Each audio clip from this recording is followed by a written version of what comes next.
Do you think the more oxygen there is, the easier it is to breathe? Wrong. Earth once pushed atmospheric oxygen levels all the way up to 35%, but it turned prehistoric Earth into a terrifying realm of monsters. This isn't the plot of a science fiction movie. This was the real Earth over 300 million years ago. That era had a name, the Carboniferous Period. Open a textbook, and you'll see it described as a peaceful age of coal formation. But the truth is, it was a nightmare that lasted for 60 million years. That tiny dragonfly you might casually step on today could have had a wingspan of 75 centimeters back then, wider than the frying pan in your kitchen. And the millipedes that make your skin crawl could grow nearly 3 meters long. What does 3 meters mean? That's about the height of a standing adult polar bear. Even the remarkable scorpion hiding in the corner could reach a staggering 70 centimeters in length, dragging a stinger thicker than your little finger. It roamed the forests without a single fear in the world. But here's the real question: what caused all of this? The answer is simple: oxygen. During the Carboniferous, Earth's atmosphere was dominated by vast super rainforests covering much of the globe. Towering lycopodids and giant trees reaching 40 meters tall absorbed carbon dioxide at an incredible rate and pumped out oxygen just as rapidly. The problem was that Earth's microbial ecosystem had not yet evolved. Weintraub fungi capable of breaking down lignin. When trees fell, they couldn't fully decay. Their carbon became trapped underground while oxygen kept accumulating. Atmospheric oxygen levels soared from 21% to 35%, nearly 1.7 times higher than today. This oxygen-rich world didn't just create giant insects. It transformed the entire land ecosystem into a humid extreme. Swamps spread everywhere in the hot, muggy climate, and the smell of rotting vegetation filled every corner of the forest. Even the mosses on the ground grew taller than humans, providing giant insects with perfect cover to remain hidden. Even stranger, the high oxygen levels made fires far more intense. A single lightning strike could ignite dry plant matter, creating another deadly threat of the Carboniferous world. Some fossils even show burn marks on giant insect exoskeletons, revealing just how frequent and devastating those fires were. That extra 14% of oxygen was the key that opened Pandora's box. Insects don't have lungs. They rely on countless tiny spiracles along their bodies to deliver oxygen directly to every cell. But this system has a fatal physical limitation. The larger the insect, the harder it is for oxygen to reach deep tissues.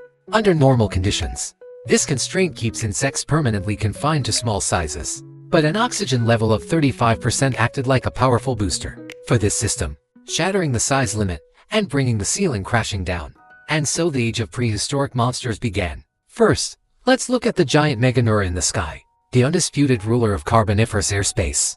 With a wingspan of 75 centimeters and speeds exceeding 70 kilometers per hour. What truly unsettles paleontologists isn't its size, it's its eyes. Its compound eyes contained nearly 30,000 tiny lenses, giving it almost a full 360-degree field of view. You might think you could sneak away unnoticed, but it had already calculated every possible escape route. Inside its visual supercomputer, modern dragonflies boast a hunting success rate of up to 95%. Making them among nature's most efficient predators. Meganeura was the ultimate amplification of that terrifying statistic. They swarmed together, circling above the forests, their wings sounding like fierce winds sweeping low across the land. For smaller creatures, escape was nearly impossible. Researchers once discovered a Meganeura fossil, whose abdomen contained the remains of 3 small amphibians, revealing just how ferocious it truly was. Now let's turn to the ground. Meet Arthropleura, the largest land arthropod in Earth's history. No exceptions.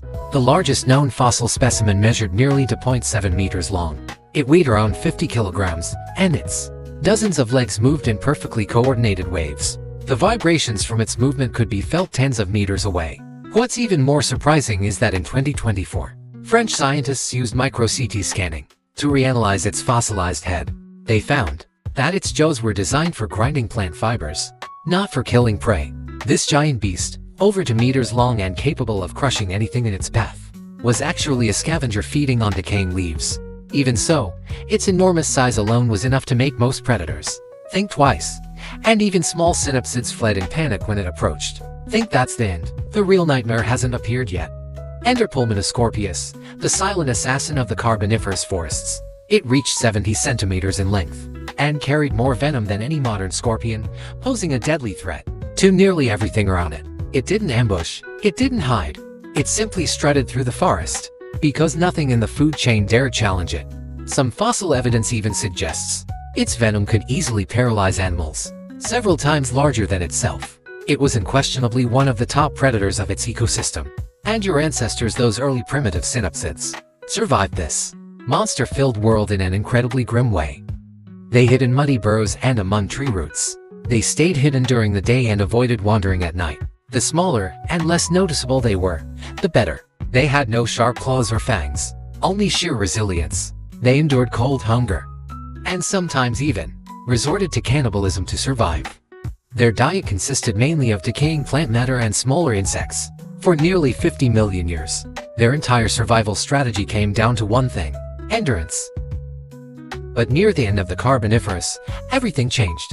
Around 305 million years ago, Earth's climate suddenly grew much colder. The Antarctic ice sheets expanded rapidly, sea levels plummeted, and the tropical rainforests near the equator were reduced to isolated green islands. At the same time, a long overdue evolutionary breakthrough arrived. White-rot fungi capable of breaking down lignin finally evolved. Fallen trees began decomposing on a massive scale. Carbon returned to the atmosphere, and oxygen levels began a dramatic decline. The age of giant insects was coming to an end. The enormous bodies that once gave them dominance became their greatest curse. As oxygen levels fell, their tracheal systems could no longer deliver enough oxygen throughout their massive bodies. Meganeura could no longer keep its giant wings aloft, and many fell into swamps, suffocating where they landed. Arthropleura's countless legs could no longer support its own weight. It struggled helplessly before being buried beneath cold mud. They weren't wiped out by predators. They literally suffocated to death, abandoned by the very oxygen-rich world that had allowed them to thrive. The giant insect empire that ruled for 60 million years collapsed without a single external enemy. And at last, the tiny creatures curled up in the mud dared to raise their heads. The cruelest lesson in history isn't the fall of the mighty, it's that those dismissed as weak often become the final victors. You and I descend from one of those small creatures that spent 50 million years hiding and surviving. The Carboniferous didn't teach our ancestors how to become stronger. It taught them how to endure. Today, those vast forests once ruled by giant insects have become the coal seams buried deep underground. Every ton of coal burned for electricity is a remnant of that ancient world. The Carboniferous spent 60 million years locking carbon underground.